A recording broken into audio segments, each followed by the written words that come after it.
Novak Djokovic ಅವರು Hellenic tennis championship ಪ್ರಶಸ್ತಿ ಗೆಲ್ಲುವುದರೊಂದಿಗೆ 101ನೆಯ ಪ್ರಶಸ್ತಿ ಗೆದ್ದು ಜಿಮ್ಮಿ ಕಾರ್ನರ್ಸ್ ರೋಜರ್ ಫೆಡರರ್ ಬಳಿಗೆ ಬಂದರು. ಗ್ರೀಸ್ನಲ್ಲಿ 30 ವರ್ಷಗಳ ಬಳಿಕ ಹೆಲೆನಿಕ್ ಟೆನ್ನಿಸ್ ಚಾಂಪಿಯನ್ಶಿಪ್ ಮರುನಡೆಯಿತು. ಸೆರ್ಬಿಯಾ ದೇಶದ ನೊವಾಕ್ ಜೋಕೋವಿಕ್ ಅವರು ಫೈನಲ್ನಲ್ಲಿ ಲೊರೆನ್ಜೊ ಮುಸೆಟ್ಟಿ ಅವರನ್ನ ಸೋಲಿಸಿ ಚಾಂಪಿಯನ್ ಆದರು.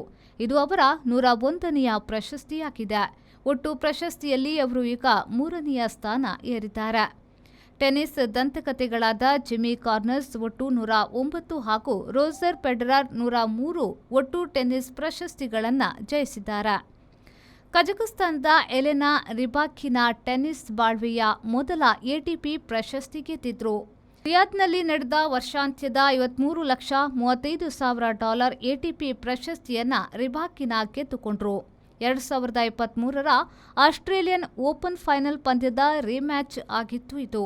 ಅಲ್ಲಿ ಸಬಲೆಂಕಾ ಚಾಂಪಿಯನ್ ಆಗಿದ್ರು.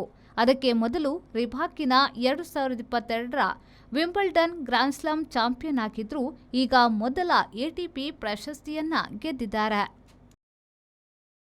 Wisdom is giving a massive giveaway of free Chromebook laptops for all the students going for study abroad. At Wisdom, we are not just opening doors, we are giving you the key to your future. We have helped thousands of students to earn great scholarships and education loans to get admitted to top global universities. We are powering your journey with the free Chromebook. Join Wisdom today. Your future begins now.